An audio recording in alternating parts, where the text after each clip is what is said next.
Assalamualaikum warahmatullahi wabarakatuh.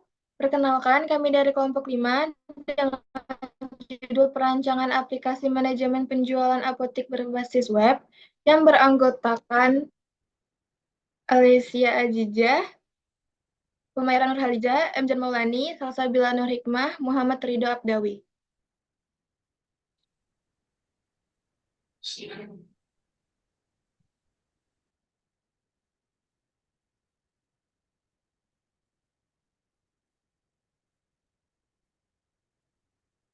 Satu, rumusan masalah. Rumusan masalah dari perancangan aplikasi manajemen penjualan apotik, yaitu bagaimana cara efektif melakukan pendaftaran dan pengelolaan akun admin dan kasir.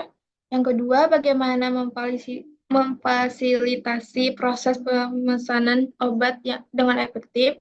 Yang ketiga, bagaimana memastikan laporan tersebut menyajikan informasi yang menyeluruh dan terperinci.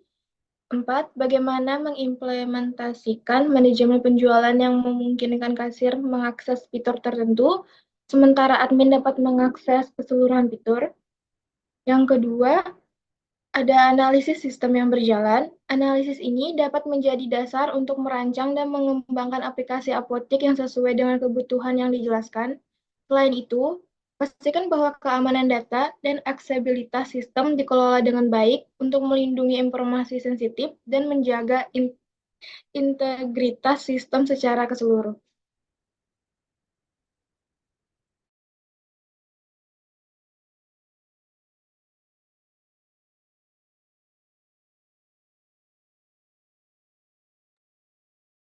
Oke, selanjutnya yang pertama ada manajemen login, kebutuhan sistem sistem autentikasi yang aman,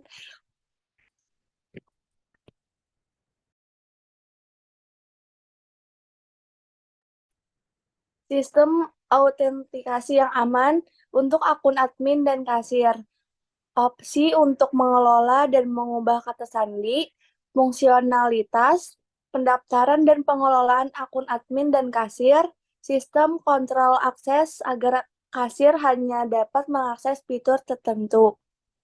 Yang kedua, manajemen barang, kebutuhan, pemeliharaan data obat dengan detail seperti kode, nama, jumlah, tanggal kadaluarsa, satuan, harga beli dan harga jual. Penyimpanan dan manajemen data letak obat, fungsionalitas, CRUD, create, read, update, dan delete untuk data obat, penetapan letak obat untuk memudahkan pemilihan dan penemuan.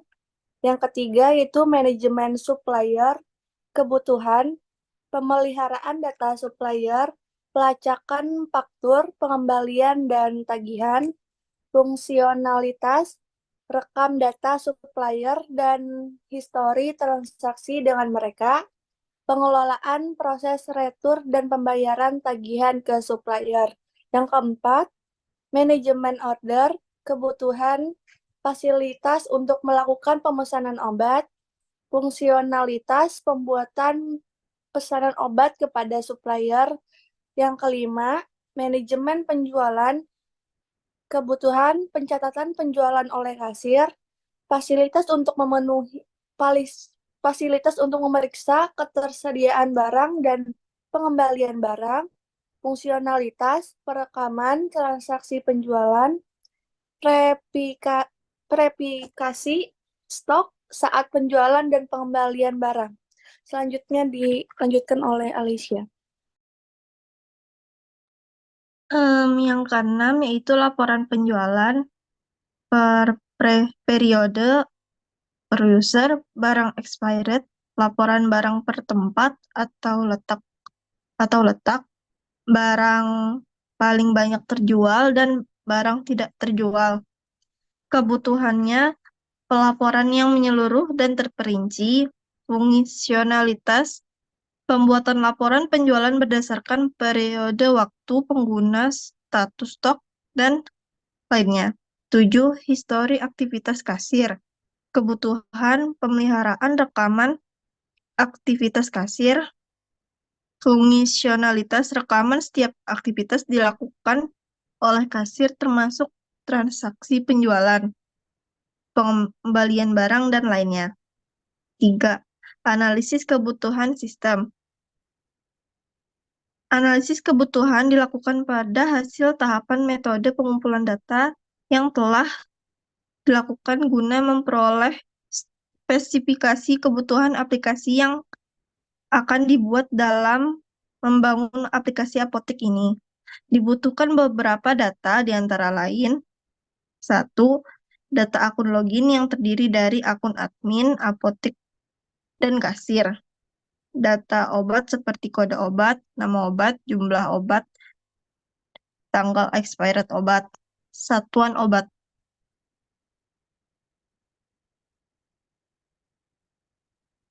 Harga beli dan harga jual obat. Yang ketiga, data letak obat seperti nama lemari, letak obat. 4. Supplier seperti nama supplier, alamat, dan nomor handphone. 5. Data transaksi seperti transaksi pembelian barang dari supplier, pengembalian barang ke supplier, dan transaksi penjualan ke konsumen.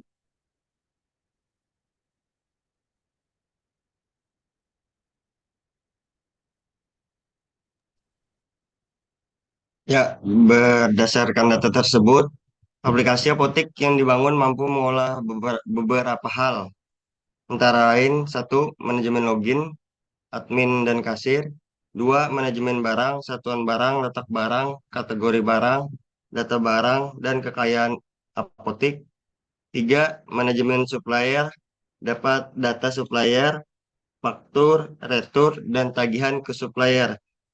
Yang keempat, ada stock of name, mengecek kesesuaian stok di aplikasi dengan di apotek.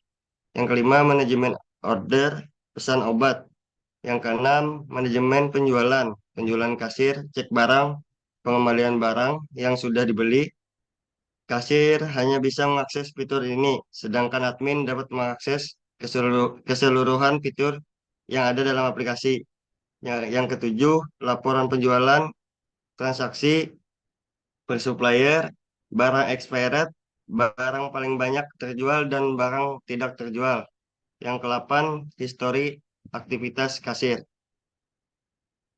Yang keempat, di sini ada gambar rancangan database, bisa dilihat.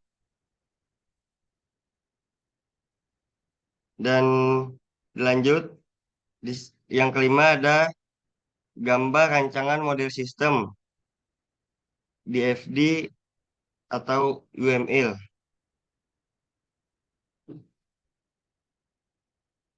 Dan itu bisa dilihat.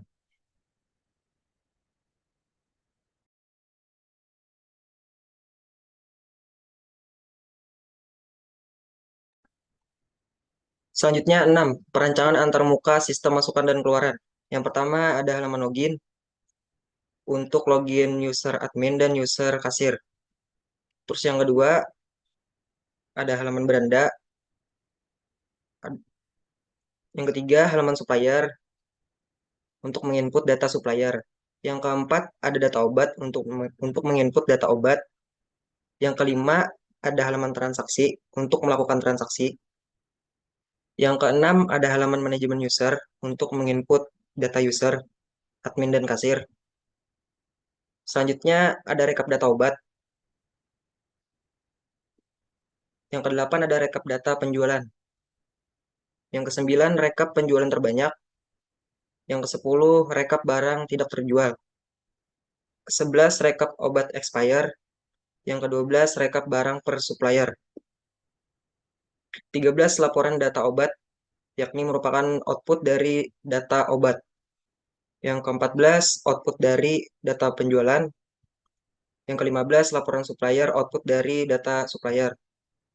Yang ke-16 laporan penjualan terbanyak, output dari laporan penjualan terbanyak. Yang ke-17 laporan barang tidak terjual, output dari data obat yang tidak terjual. Yang ke-18 obat expire. Yang ke-19, laporan barang per supplier.